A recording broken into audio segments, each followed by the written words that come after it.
Olá, no ar o seu Conexão, o programa que te informa sobre o Legislativo Federal, que é composto pelas duas casas do Congresso Nacional, o Senado e a Câmara dos Deputados. E vamos primeiro às notícias do Senado.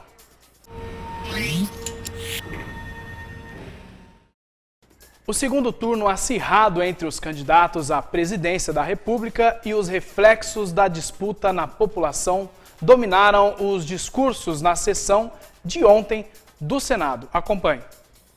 Nesta terça-feira, houve a primeira sessão plenária após a reeleição de Dilma Rousseff. Os senadores subiram à tribuna para comentar a eleição que polarizou o país.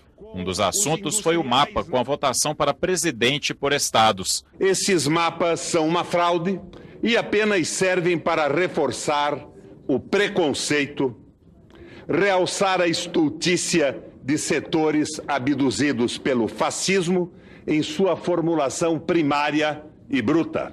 Para a oposição, essa divisão do Brasil pode atrapalhar a governabilidade. Nosso país saiu desta eleição profundamente dividido. A disputa, é preciso reconhecer, apontou vencedores, mas não há como construir um Brasil melhor sem a contribuição e participação de quem não comemorou a vitória eleitoral. O Brasil, queira ou não, alguns de seus intérpretes, está dividido. Não se trata de divisões ideológicas, de classes sociais ou de regiões.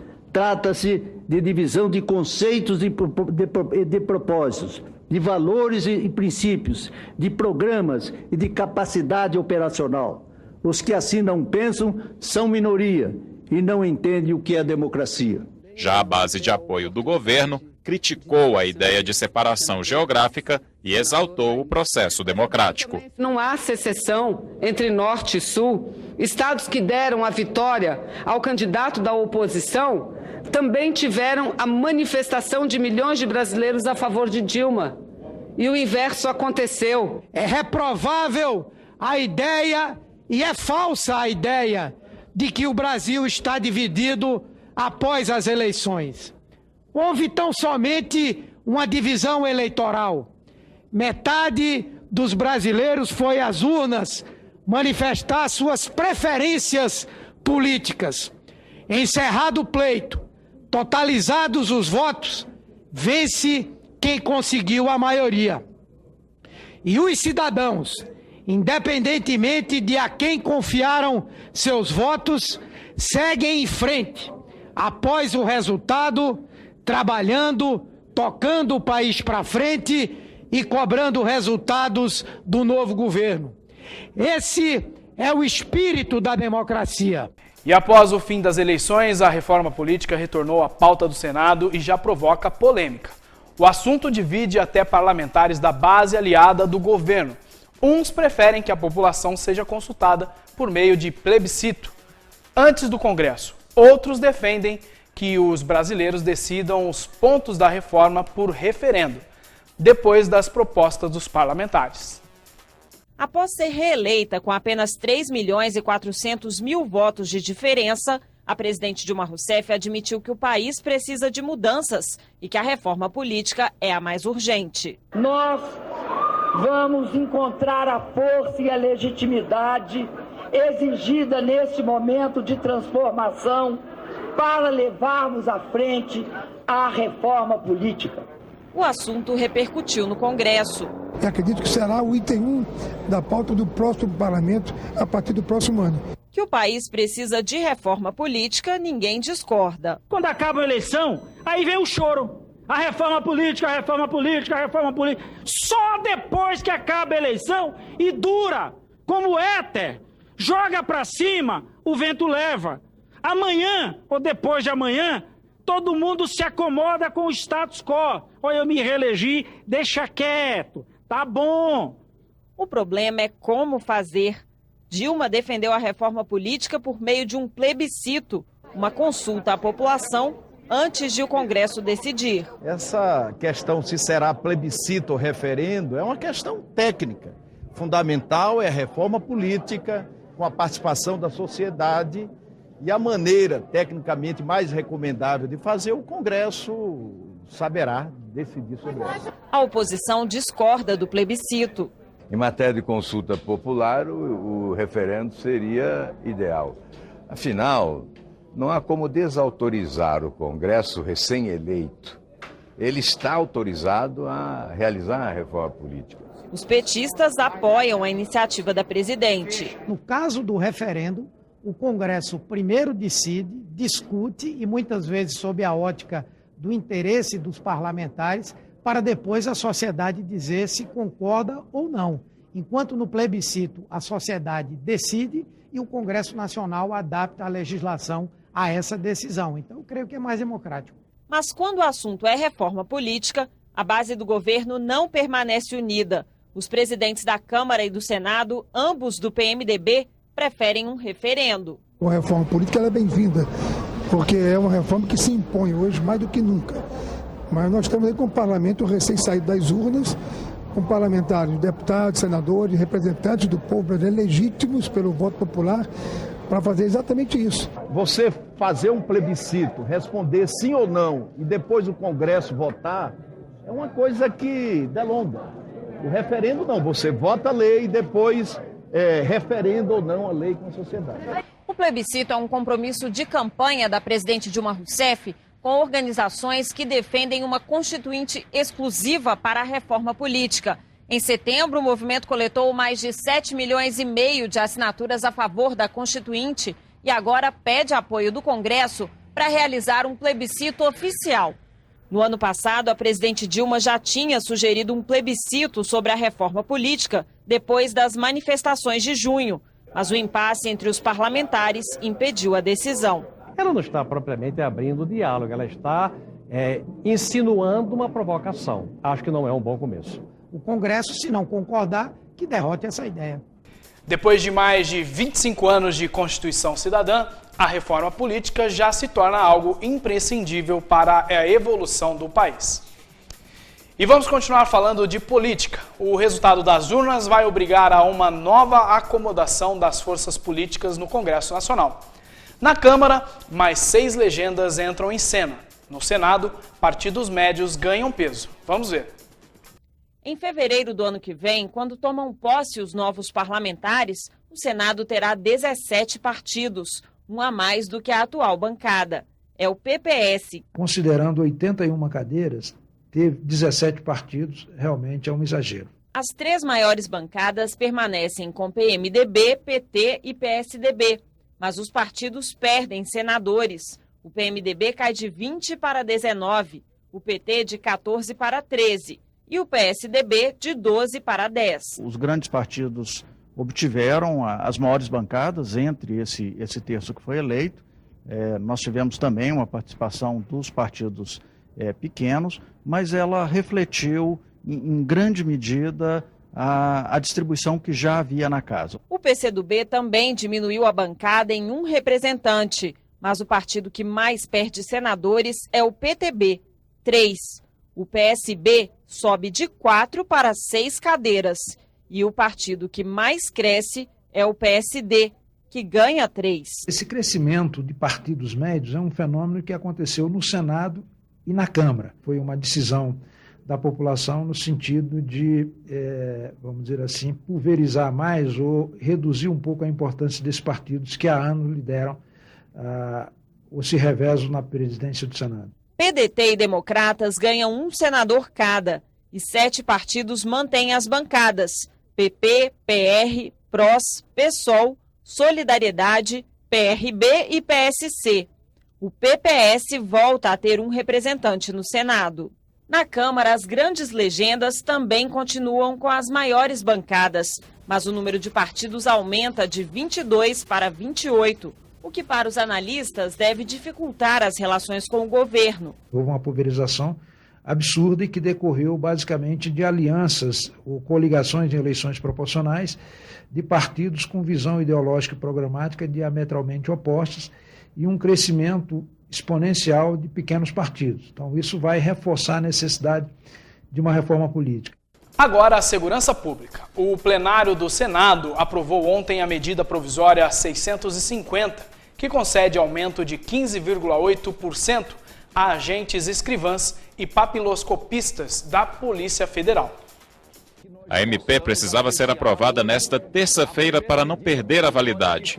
Ela dá a agentes escrivães, papiloscopistas e peritos agrários da Polícia Federal o mesmo reajuste oferecido aos demais servidores públicos pelo Executivo em 2012. Eu acho que não tem nenhuma polêmica, porque o que se está concedendo nesta medida provisória é um reajuste que já foi concedido para todo o funcionalismo de todos os poderes. Para o presidente da Federação dos Policiais Federais no Distrito Federal, Flávio Werneck, a medida provisória tem outro ponto importante: o reconhecimento da exigência de nível superior dessas carreiras. A MP, ela simplesmente corrobora algo que os policiais federais já tinham, ou seja, o reconhecimento do nível superior que nos é exigido desde 1996, desde a Lei 9266/96. O índice de aumento de 15,8 para nós policiais federais é o de somenos. No plenário, senadores do governo e da oposição uniram discursos e esforços para aprovar a MP 650. Nós entendemos que se procura estabelecer justiça para com esses segmentos. A Polícia Federal é um patrimônio do Estado brasileiro. É um patrimônio do Estado brasileiro. É uma instituição republicana que tem prestado grandes serviços à probidade e ao padrão da ética no Brasil. Eu sou de um estado da federação que sei a importância da instituição Polícia Federal. Primeiro, pela sua localização na fronteira do Brasil. Segundo, porque sei a importância da Polícia Federal no combate à corrupção no meu estado. É isso aí, vamos valorizar as instituições de segurança do nosso país. A atuação da Polícia Federal, como disse o senador Randolph, passa pela preservação da ordem política e social do Brasil. E para encerrarmos as informações do Senado no Conexão de hoje, a repórter Carla Benevides vai falar para a gente quais as principais propostas que a Casa deve votar até o fim do ano.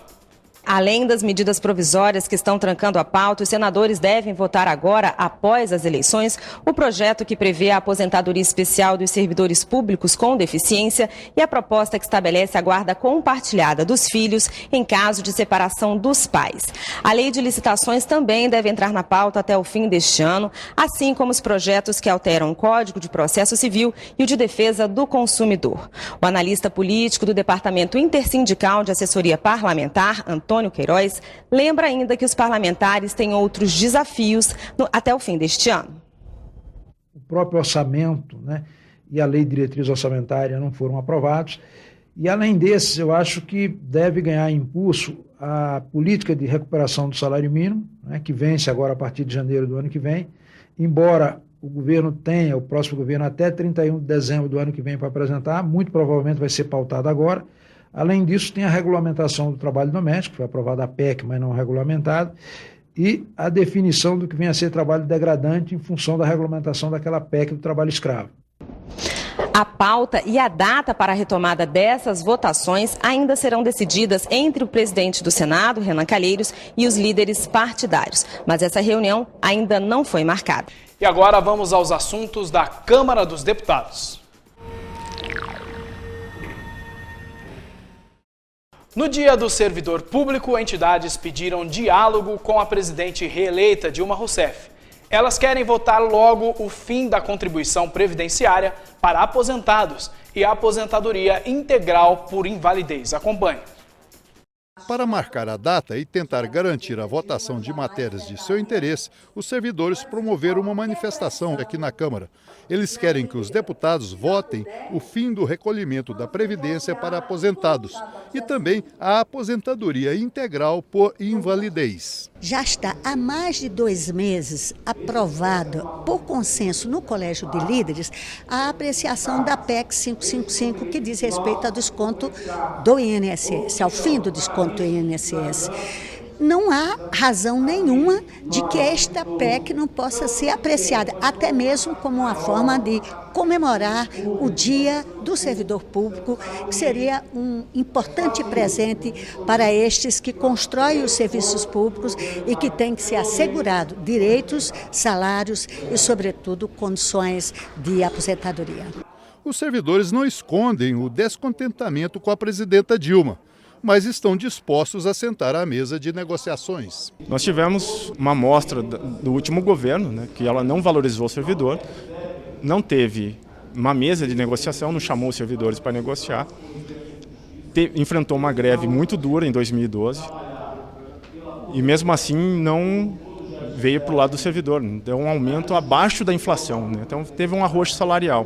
Mas esse embate político, eleitoral que nós enfrentamos agora foi muito acirrado, foi muito dolorido para ela. Ela não saiu com uma grande maioria, falou que vai dialogar e a gente espera que ela honre, né, o nome do partido que ela tem.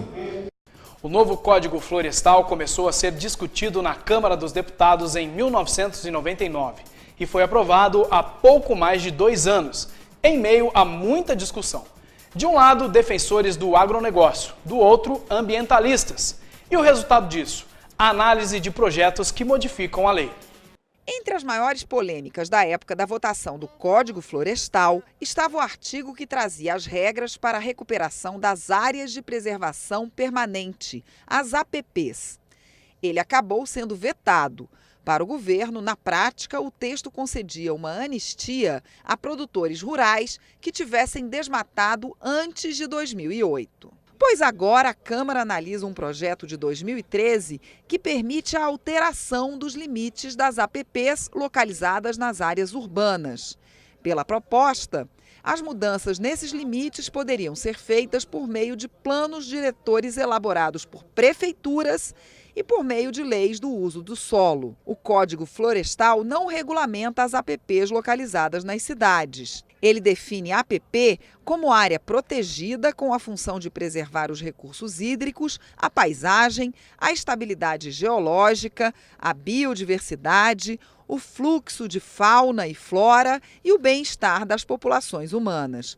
Ou seja, são terrenos que não podem ser usados para qualquer outro fim. O advogado da ONG Instituto Socioambiental lembra que não preservar as APPs significa não proteger as nascentes de água do país. As nascentes têm APP de 50 metros, é um raio de 50 metros a partir da nascente. Nascente é onde brota a água, não tem nada mais importante do que isso. Só que essa APP de 50 metros ela não precisa ser respeitada naqueles casos em que há atividade agrícola. Basta recuperar 15 metros que o produtor está dispensado de recuperar a APP. O coordenador da bancada do agronegócio na Câmara argumenta que as APPs em áreas urbanas são proporcionalmente pequenas. Eu não vejo problema, né, de que os municípios possam fixar e ter critérios dentro dos próprios municípios para que eles possam ajustar as suas necessidades em cada cidade do Brasil, né, a questão das APPs. O advogado do Instituto Socioambiental aponta uma consequência bastante atual.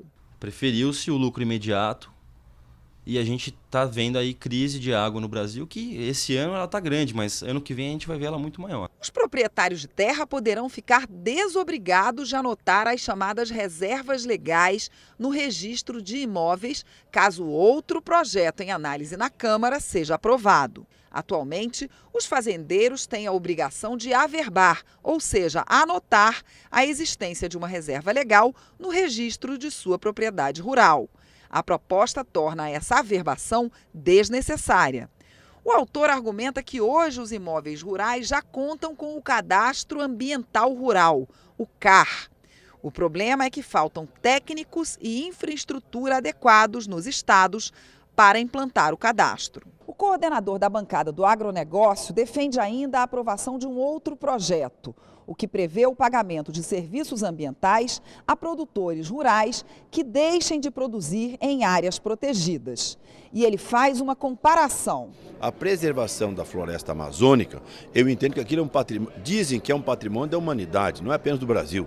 Então, que o mundo pague pelo Brasil preservar. Okay? Se nós preservamos é o pulmão do mundo, que a Europa nos ajude, que a América do Norte nos ajude, que a Ásia nos ajude, não tem problema. Se aquilo é um patrimônio da humanidade, por que não a humanidade também ajudar a pagar essas questões? Então, se é na propriedade privada, que é do produtor A, ou B ou C, ele possa receber por isso e a sociedade toda que pague. O que deveria haver é um incentivo do governo, que errou ao longo das últimas décadas em relação a esse tema, mudando a legislação diversas vezes, para que fossem preservados esses 50 metros, garantindo a saúde hídrica do país. Uma exposição com o nome de Seres Imaginários está em cartaz no Salão Nobre da Câmara dos Deputados. A equipe de reportagem da casa entrevistou Romário Batista, o autor das obras feitas sobre placas de madeira. Vamos conhecer a exposição e entender um pouco mais sobre o processo de criação do pintor na reportagem de Mariana Monteiro.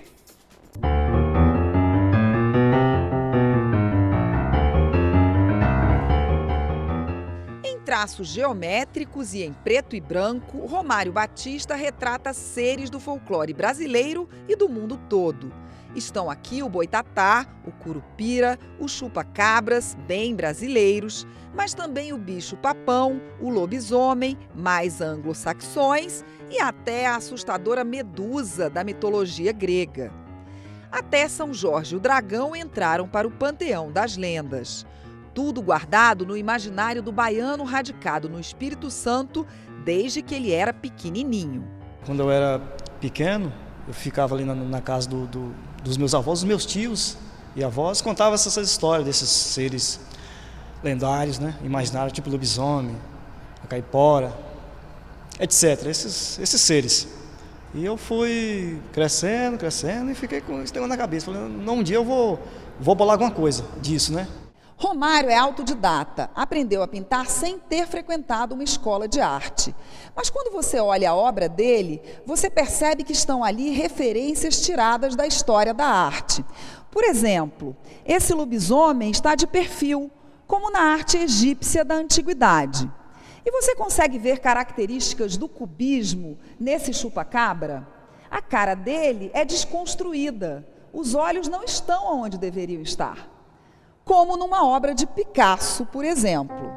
A criatividade do artista vai além da forma de retratar os seres, vai até a busca pelo material. O material que eu uso são materiais reciclados, né? São materiais assim que eu recolho em vias públicas, tipo resto de chapatex, que é esse material encontrado em fundo de armário, cama, guarda-roupas antigos. Então eu pego essas chapas lá, eu recorto elas, preparo elas, né?